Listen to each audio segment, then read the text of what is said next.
Sessão Extra, com Sérgio Mou.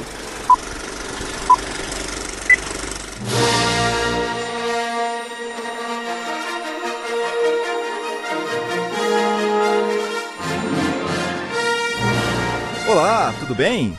É com grande satisfação que eu vou falar da saga Star Wars.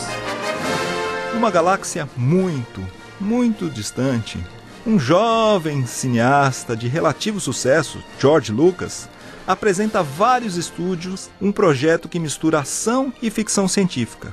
Ele consegue com a 20th Century Fox $8 milhões para produzir Star Wars: Uma Nova Esperança, começando assim uma série de filmes que mudaria para sempre a história do cinema.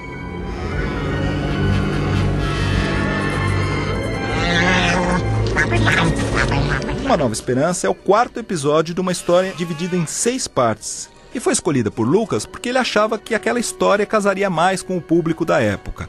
E também não precisaria de tantos efeitos especiais como ele precisou para contar as guerras clônicas muito tempo depois. Vai.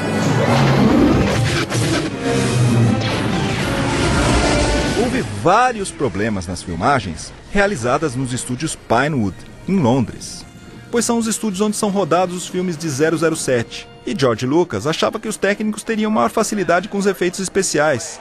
E eles tinham mesmo, mas também tinha uma lei sindical que os fazia parar o trabalho 17h30 precisamente. Uma má vontade por não entender que diabos aquele filme estava falando, fora as brincadeiras do jovem elenco desconhecido que ficava zoando o tempo todo, e só tinha um medalhão, o ator inglês Alec Guinness, ganhador do Oscar por A Ponte do Rio Kwai, que foi chamado para dar alguma credibilidade ao filme. A young Jedi named Darth Vader, who was a pupil of mine until he turned to evil. O atlético ator David Prowse, de 2 metros de altura, foi chamado para interpretar o personagem que se tornaria o vilão mais icônico da história do cinema, Darth Vader.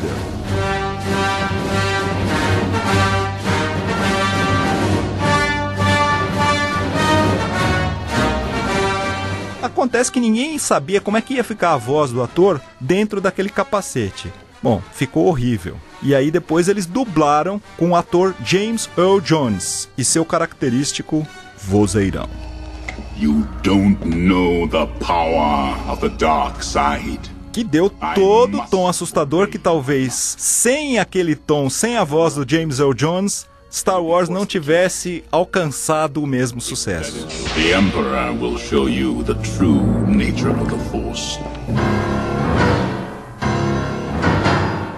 A primeira trilogia, que é na verdade a segunda parte da história, foi exibida no fim dos anos 70 e começo dos anos 80. Nos anos 2000 foi feita a segunda trilogia, mas que é a primeira parte da história, com os episódios 1, 2 e 3, que contam como o jovem Anakin Skywalker se tornou Darth Vader. O interessante é que assim a história foi contada de frente para trás. De todo o elenco original, apenas Harrison Ford se tornou um grande astro de Hollywood. Star Destroyer coming right at us. Sir, Shut him up or shut him down.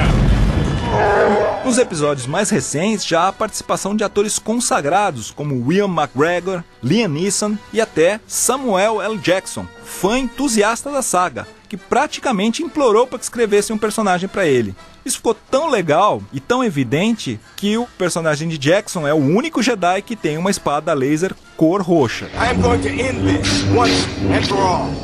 Outra coisa legal é contar que, devido ao fato do estúdio não acreditar muito no sucesso do filme, permitiu que Lucas ficasse com os direitos de merchandising, o que o tornou milionário, talvez bilionário.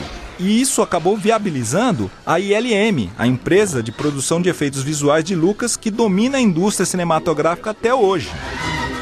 Legal também é que os mesmos executivos que não acreditavam no sucesso do filme choraram na exibição teste, porque eles viram que ali estava um divisor de águas da história do cinema.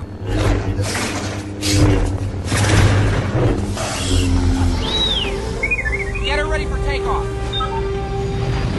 E agora, para terminar, a melhor notícia é que em 2012 Lucas vendeu os direitos da Lucasfilm para a Disney, que imediatamente anunciou que a terceira trilogia está a caminho, já com estreia marcada para 2015. Muita apreensão para saber quem iria assumir a cadeira de diretor. Surpreendentemente, J.J. Abrams, que acabou de repaginar outra grande franquia do cinema, assumiu o cargo. E ele está justamente no mesmo campo, a ficção científica. Ele acabou de fazer Star Trek, que ao contrário do que se possa pensar, tem sim tudo a ver com Star Wars. Mas essa é uma outra história para um outro dia, numa galáxia mais próxima.